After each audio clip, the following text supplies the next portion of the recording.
ఒక ఆయన తప్పిదం చేసినా స్కూల్ మూసేస్తున్నారు. ఒక డ్రైవర్ ఎక్కడో బస్సు వెళ్ళినప్పుడు ఏదో చిన్న తప్పిదం జరిగితే school మూసివేస్తున్నారు, private school.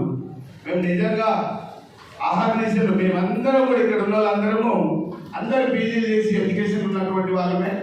Government jobs ఆ రోజు చేయక, అందరికీ గవర్నమెంట్ జాబ్స్ ప్రొవైడ్ చేయలేక మేము మా దగ్గర ఒక్కొక్కరికి ఒక 50 మందికి 100 మందికి ఎంప్లాయ్మెంట్ కల్పిస్తున్నాం. మీరు ఖచ్చితంగా మేము ఆహర్నిశలు కంటికి రేపలా పిల్లల్ని కాపాడుకుంటాం.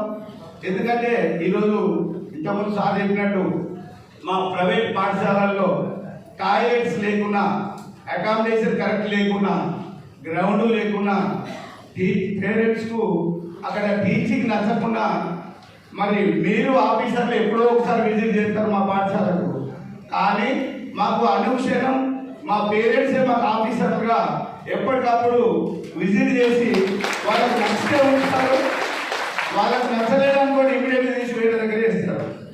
కాబట్టి దీని అన్నింటినీ ఇంకా మాట్లాడాలనేది చాలా ఉన్నాయి. ఇది సమయం కాదనుకుంటాను.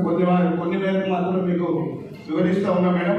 ఎందుకంటే ప్రతిదానికి స్కూల్ మేనేజ్మెంట్ కరెస్పాండెంట్ మీద ఆ చర్యలు తీసుకొని చిన్న సంఘటనలకు ఇవాళ పాఠశాల బంద్ చేయడం అనేది నిజంగా కూడా బాధాకరమే.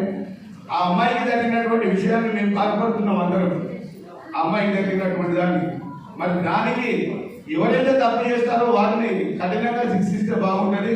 ప్రతిదానికి కూడా కరెస్పాండెంట్ను మరి అక్కడ తీసుకోవద్దు అని చెప్తూ ఈ సదావకాశం కల్పించినటువంటి మీకు మనస్ఫూర్తిగా కృతజ్ఞతలు తెలియజేస్తున్నా. నా పేరు శివరాత్రి యాదగిరి, ప్లస్మా స్టేట్ ప్రైవేట్ పాఠశాల.